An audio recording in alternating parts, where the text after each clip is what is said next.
भुवनेश्वर नुहे दिल्ली सीबीआई रे हाजर होई पारंती आईएएस विष्णुपद सेठी तदंतरे सहयोग करने सह समस्त तथ्य मध्य से रखिबे हेले भुवनेश्वर परिवर्ते दिल्ली सीबीआई कार्यालय रे हाजर हेबा नै जणा पड़िछि। एनी विष्णुपद सीबीआई को चिठी लिखिथिबा जणा पड़िछि।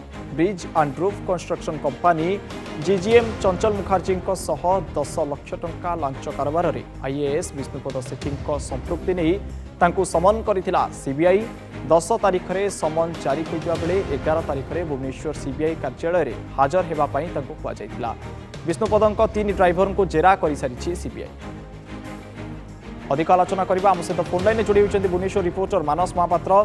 मानस, बहु चर्चित घटना विष्णुपद सेठी वर्तमान भुवनेश्वर सीबीआई रे कार्यालय रे हाजिर हेबे नै बरम दिल्ली सीबीआई रे हाजिर हेबे कार्यालय रे। ये परिवर्तन कोन पई भुवनेश्वर परिवर्ते कोन पई दिल्ली कार्यालय रे से हाजिर हेबे?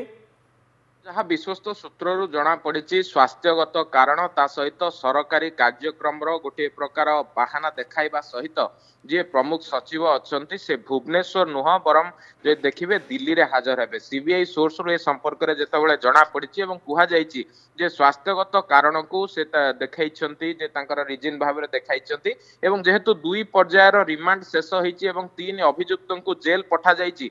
बड़ कथा हेउछि ओडिशा सीबीआई उपरे जेतेबेले समस्तिंकर गोटे नजर रही प्रकृत पक्षे आयस्कर लिंक आसवा पर से एठारे हाजर हेबे कि नहीं, तेणु ओडिशा को एड़ाई से आवश्यक स्थले दिल्ली रे हाजर हेबे एनेकी मध्य से लेटर लिखिछन्ति। कारण 10 तारिख रे तांकर नोटिस तांको दिया जाइथला 11 तारिख सकाळ 10टा बेले हाजर होबा पई, किंतु 11 तारिख रु जदि देखिबे पाखापाखी 5 रु 6 दिन गड़ी गला परे पुणी थरे से दिल्ली रे हाजर हेबे बोली कथा देइछन्ति बा लेटर द्वारा जणाइछन्ति। तेणु यहा परे निहाती भावरे तांको पई अडुआ बढ़ी पारे। कारण दिन पर दिन जेतेबेले गड़ी गड़ी चलीछि तांकर आवश्यकता रहिछि आवश्यक स्थले तांको पुणी थरे हाजर होबा पई नोटिस करा जाई पारे जदि से ठीक डेट रे जाई कि हाजर न होंती। कारण ये पूरा घटनाक्रम रे देखिबे 10 लाख लांच कारोबार को नहीं कि घटनार जेतेबेले आरंभ होइथला वर्तमान 100 कोटी टंकार काम किभली भाव में ठिकादार को अनुकंपा देखा जाउथला तार गोटे नग्न उदाहरण सामना को आसीछि। पूर्वरु मध्य ब्रिज एंड रूफ कंपनी रो जे रहिछन्ति जनरल मैनेजर गिरफ होइछन्ति चंचल मुखर्जी